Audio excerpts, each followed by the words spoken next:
Okay, so that's the units above, or to the north of the fault dealt with, and as much information at the moment as we can get from the units on the south side of the fault. So the first questions are asking us to deal with the dip of the fault plane and the age of the fault. So we need to draw structural contours and do an analysis of the fault itself. And so the first thing, again, we need to deal with is what type of fault is this? Is this a fault that's striking along the strike of the units, or is it a fault that's striking along the dip of the units?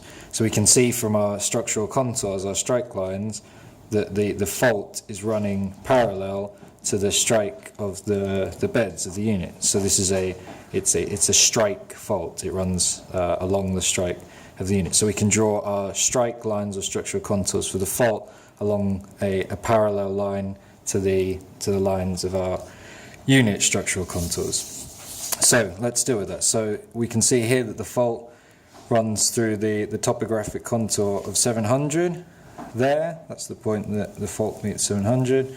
So we can draw that line on, and I'm going to call that one F7. So the fault at 700.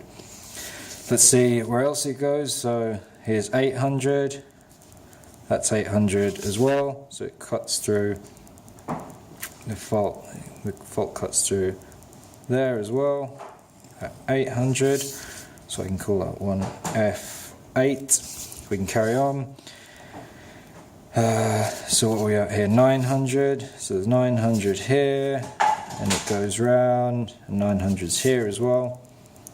So we can draw that one on. You notice these lines are much closer together, but they're still all parallel. So F9.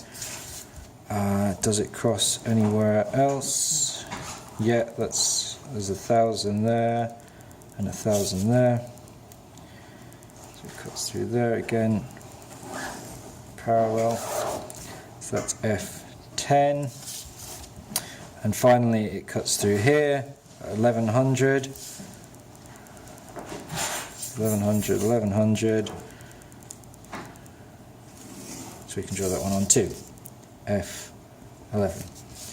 So that's all of the information that we need for the faults and for the units, and from this information we can draw a cross-section, but even just with this information, hopefully you can see that the dip of the beds is quite different from the dip of the fault, and hopefully you can appreciate if this was a vertical fault there'd be no interaction with the topography. It would just cut straight through the topography, and that's how we'd know it's a vertical fault. So it would be a more straight line. But because we can see this waving here, that there's some interaction with the topography, so we can start to tell something about the dip of this fault.